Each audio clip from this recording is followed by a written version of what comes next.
We are never so defenseless against suffering as when we love, wrote Sigmund Freud in his very famous book entitled Civilization and Its Discontents. Many famous thinkers in philosophy, religion, psychology, and literature have written about love and pain often existing together. Again, they've often written about the connection between love and pain. If love is often a trembling happiness, as wrote Khalil Gibran in his famous book entitled The Prophet, well, why bother to love? This is the second in a series of programs on love.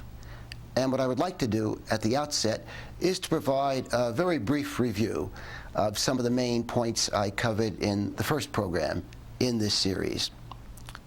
In that program, I dealt with the theme, what is love?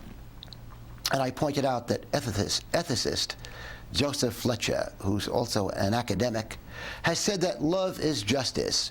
He has said that to love is to be just. To be just is to love. The most comprehensive explanation of love I've ever come across, I found in the very famous book by psychoanalyst Erich Fromm, a book entitled The Art of Loving. It's considered a classic. Fromm puts love under the microscope, and he analyzes many different forms of love, including parental love, erotic love, love of mankind, love of self, love of God. Fromm contends that among the elements of love are the following.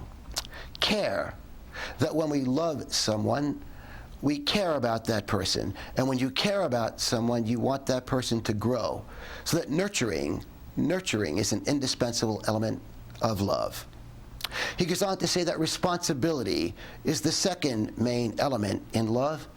And he says responsibility entails responding to other people's needs.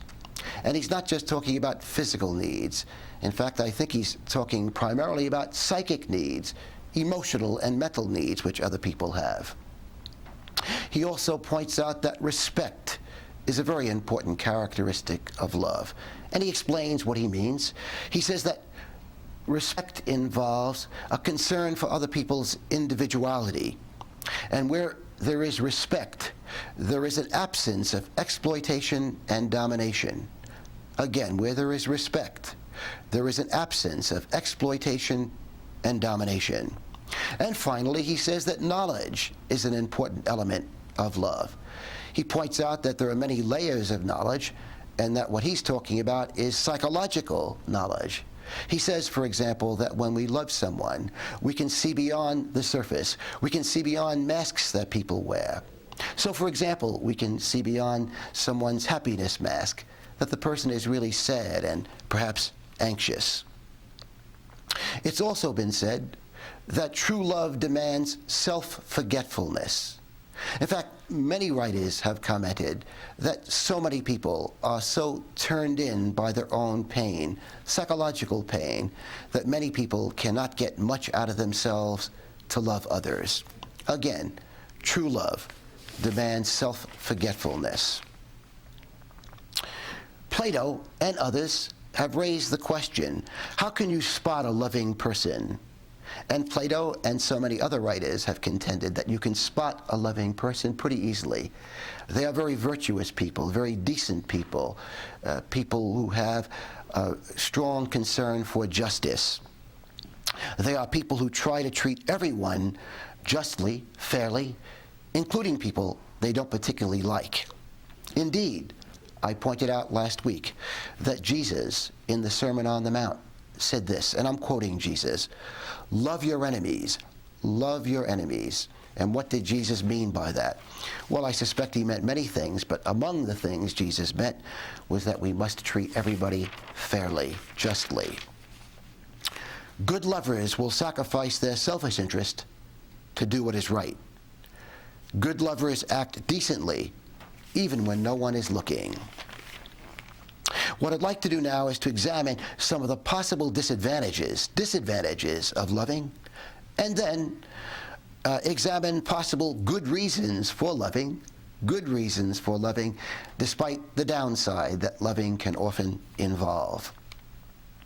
I mentioned before that writer Khalil Gibran wrote that love is a trembling happiness. Well, what are some examples, perhaps, of that statement? Well, I think if you have a teenager and you're waiting at midnight for your teenager to come home, you can relate very well to the idea of love being a trembling happiness. Or if someone you love very much is very ill, again, that can be a trembling happiness, loving that person.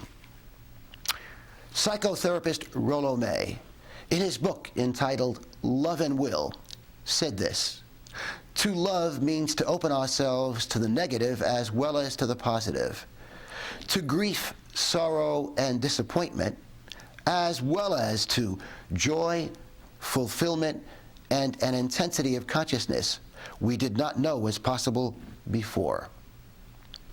Later in the program, we'll concentrate on the positive aspects of loving. But right now, I want to focus on some of the negatives. Again, what are some of the disadvantages of loving? I think it's fair to say that vulnerability is one of the disadvantages. The idea being that when we love other people, we open ourselves up to pain. Therapist and writer Judith Viorst, in her very fine book entitled Necessary Losses, says this: "We cannot deeply love anything without becoming vulnerable to loss."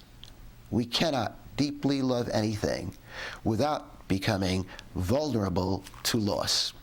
And Freud, Sigmund Freud, as I indicated before, said this, and I'm quoting Freud: "We are never so defenseless against suffering as when we love." Obvious examples of that: the death of a loved one or a divorce. Is it possible to experience the pleasures of love without experiencing the pain of love? And again, I wish to go to Gibran, Khalil Gibran, for some illumination. In his famous book, The Prophet, he says this: "But if in your fear you would seek only love's peace and pleasure, then it is better for you to go out of love's threshing floor." Again, if in your fear you would seek only love's peace and pleasure, then it is better for you to go out of love's threshing floor. And Mother Teresa echoes Gibran when she says that true love causes pain. Mother Teresa has said that if one really loves another person or persons, you will not be able to avoid making sacrifices. Are there any particular disadvantages to romantic love? Well, many of the great novelists, among others, have talked about some of the disadvantages. Proust, Stendhal, D.H. Lawrence, for example, have all pointed out in their novels that we give people power over us when we love, in the sense that our happiness often becomes dependent on the person we love. Stendhal has a segment in one of his famous novels entitled The Red and the Black, in which he describes the reaction of a female protagonist to being in love and some of the pain it causes her. And Stendhal says this, and I'm quoting from the novel: "But there was a great deal of pride in her as well, and the birth of a feeling which made her happiness dependent on another was accompanied by somber melancholy." Proust, in his very famous novel entitled Remembrance of Things Past, talks about the disquietude that romantic love can cause. He talks about the jealousy, the lust, the worrying often involved in romantic love. And indeed, he says this, and I'm quoting from his novel, and he's talking about the main character, or at least one of the main characters of his book, Remembrance of Things Past, a man named Charles Swann. And he says this: "And this malady which Swann's love had become, and this malady which Swann's love had become." Again, Proust comparing romantic love to a sickness, an ailment. Another possible disadvantage of romantic love is frustration, the idea that we don't get as close to other people as we would like. I mentioned Judith Viorst before. In her book, Necessary Losses, she says that it's not unusual for married people to be intimate strangers. It's not unusual for married people to be intimate strangers. And Hermann Hesse, Nobel Prize winning writer, said there is always a gulf between human beings. He said that love can sometimes bridge this gulf between us, but the bridge is always temporary. Albert Schweitzer, the great humanitarian, medical doctor, professor of philosophy, Schweitzer put it this way. He said, "We are each a secret to the other." He said, to this fact that we are each a secret to the other, we have to reconcile ourselves. Schweitzer went on to say that none of us can truly assert that he knows someone very well, even if he has lived with that person for years. Schweitzer goes on to explain that of that which constitutes our inner life, we can impart to those even most intimate with us only fragments. Again, we can impart only fragments of our inner life even to those people with whom we are having a very intimate, loving relationship. Oscar Wilde, in talking about the disadvantages of romantic love, talked about mutual deception, about character traits of the lovers, and idealization. Wilde put it this way. He said, in romantic love, one always begins by deceiving oneself, and one ends by deceiving others. The Dalai Lama also has talked about romantic love, and the Dalai Lama has pointed out that romantic love is often based on fantasy. He talks about the way in which romantic love is often portrayed in Hollywood films and in a lot of popular literature. And he says that since romantic love is often based on fantasy, it's therefore unattainable. And because it's unattainable, it can cause people tremendous frustration when they try to attain what is unattainable. Nietzsche, the very famous German philosopher, on the disadvantages of love, talked about romantic love being based on selfish motives, specifically avoidance of being alone. Let me read you a segment from him. Nietzsche believed, love is usually not unselfish. It is often the escape of two immature persons, neither of whom has learned to be alone. Love, however, can be fruitful. Love, however, can be fruitful if two persons strive to perfect themselves and each other. Baseball superstar Mike Piazza has talked about athletic macho men he has known who are actually afraid to be alone. They're not afraid of getting into the batter's box and facing a pitcher who might be throwing the ball 100 miles an hour. But he claims many of them are afraid of being alone. Psychoanalyst Erich Fromm, whom I've alluded to several times, he has said this, and this is a very significant statement, I think. The ability to be alone is the condition for the ability to love. The ability to be alone is the condition for the ability to love. Fromm says that mature love is not based on an avoidance of being alone, but rather mature love is based on a desire to nurture someone. Well, the question comes up. If love inevitably involves pain as well as joy, why love? Well, Fromm says this, and he was an advocate of love. Fromm says this, man's deepest need is to overcome his separateness. And love can help us to do that. Indeed, love is the best path that we can access for attempting to overcome our separateness. Scholar Houston Smith, who is America's Dean of Professors of Comparative Religion, has said this. Smith has said that perhaps the deepest impulse in human beings is to be lovingly related to others. Again, the deepest impulse in human beings may be the impulse, the desire to be lovingly related to others. Fromm and Smith are talking here of brotherly love, love of mankind, as well as other kinds of love. I think there is a famous novel by Tolstoy, which I believe illustrates some of what Fromm and Smith are talking about. And the novel I'm referring to is perhaps Tolstoy's shortest novel. It's a book entitled The Death of Ivan Ilyich. It's only about 150 pages. You know that most of Tolstoy's books run 800, 900, 1,000 pages.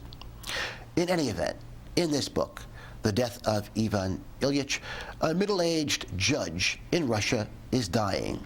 And he's dying prematurely.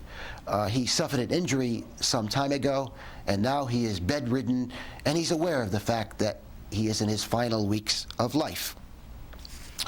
And while bedridden, he reviews his life.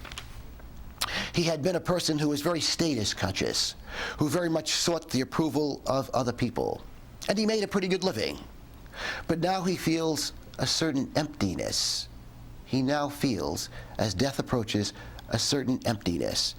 And he concludes that one of the reasons, perhaps the main reason, he feels so empty is that he longs for a connection with other people. And indeed, in reviewing his life, he sees that while he acquired status and money, he never really had the intimate connections with other people, including his own family, that he desired.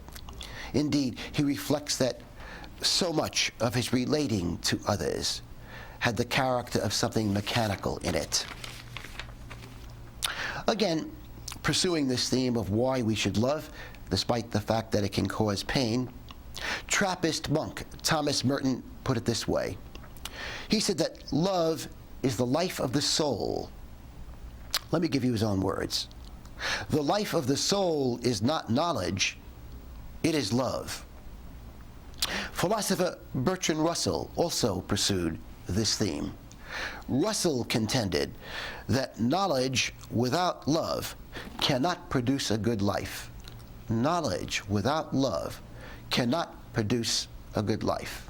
Russell contended that one can be an academic, a professor, who has a lot of knowledge about biology or history or philosophy.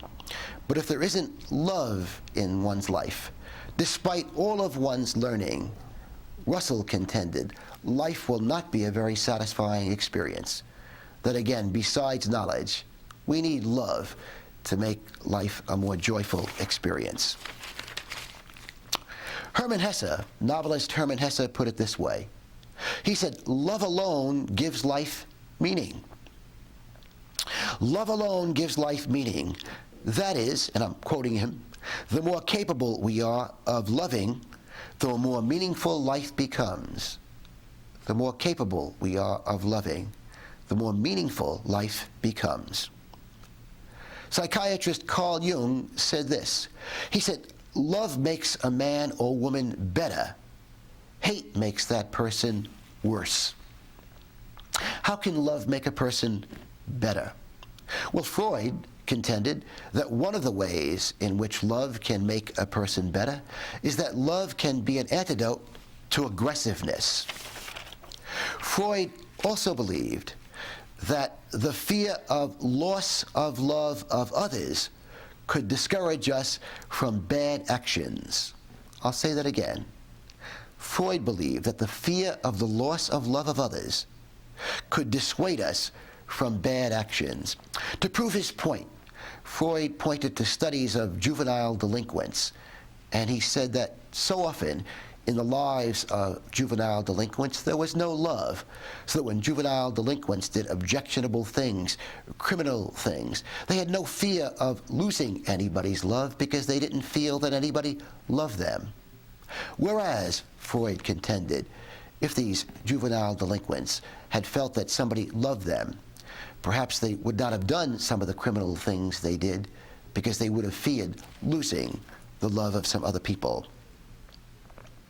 The Dalai Lama, in pointing out ways in which love makes us better, has said that love will help us to diminish anger.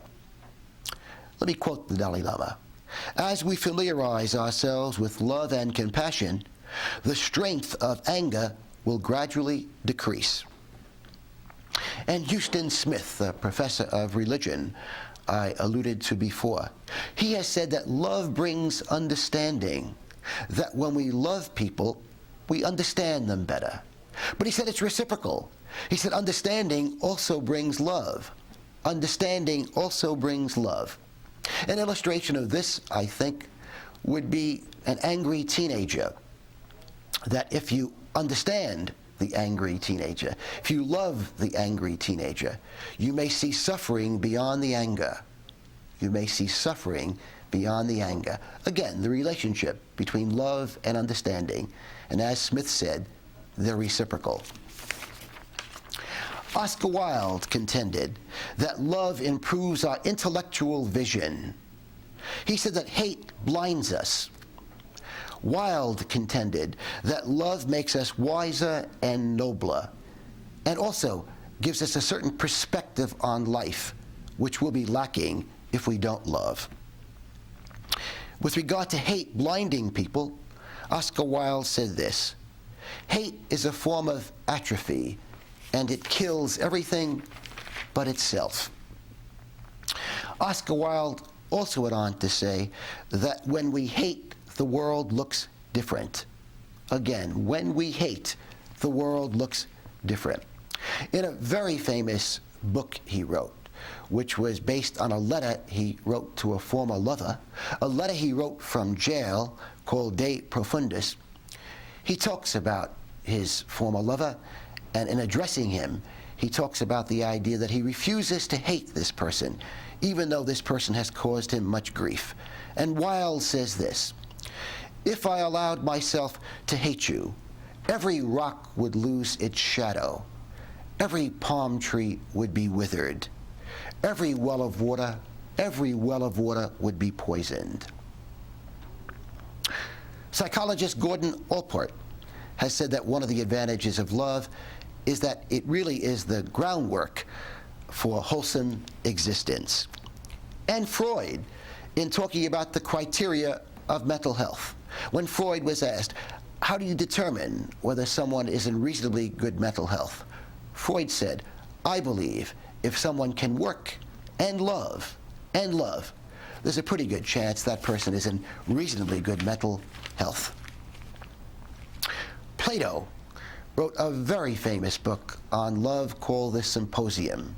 Indeed, it is the most famous book to come out of antiquity on the subject of love. As I said, it's entitled Symposium.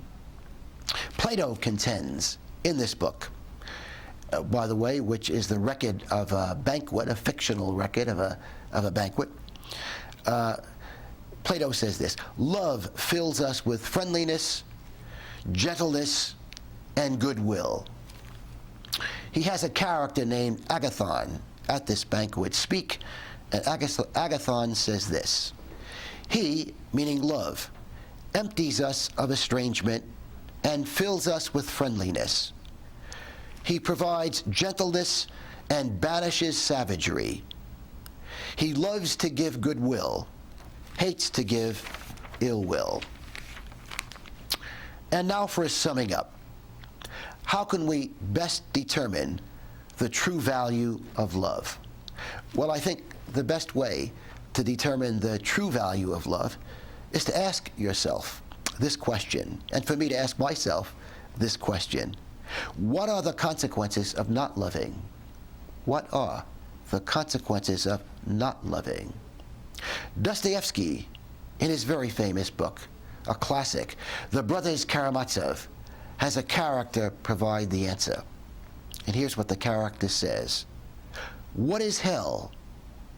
Hell is the suffering of being unable to love. Many thinkers, including St. Francis of Assisi, have said that the priority is loving and not being loved.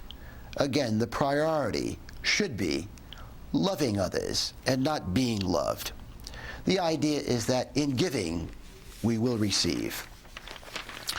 It's been said that love is a painful thrill, but that not to love is even more painful. And Erich Fromm, in his classic book, The Art of Loving, says this: despite the pain, love is still the answer to the problem of human existence. Love is still the answer to the problem of human existence. In addition to some of the books I recommended last week concerning love, let me add a few. These are novels. Love in the Time of Cholera by Gabriel Garcia Marquez. Again, Love in the Time of Cholera. It depicts the love between two elderly people, indeed one of whom has waited about 50 years for this love affair. And Anna Karenina, very famous novel by Tolstoy. It depicts the emotional upheavals in love.